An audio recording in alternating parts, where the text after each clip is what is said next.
Hey guys, here with this cool little NEBO flashlight headlamp.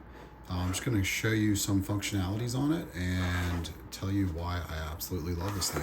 First off, love it because it's super compact. As you can see, this is my thumb size and that's how big the light is. Second off, love that this band is super stretchy, but also like really comfortable. As you can see, it goes behind the light here. So when I put that on my forehead, it's not scratching up my head. Also love that it pivots here. So you can see that it goes back and forth, and then all the different light functions as well. So hit this light, it's gonna turn on the lamp, okay? We're gonna go to more dim, that's kind of like medium, and then low. And then it's got green lights and red lights, but wait, that's not it. If I hold it down, it's gonna give me, let's go the opposite ways. Okay, so it can strobe as well, but when it's on and then I hold it down, it goes like super bright.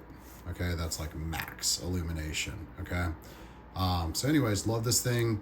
Probably the last thing that I love about it is that it is rechargeable. So no batteries that you need to replace. You just plug it in right here. As you can see, it's like one of those little, tapered plugs that does come with it, and it charges really fast and lasts a really long time. So absolutely love this thing, like and love it. The NEBO Micro, love it.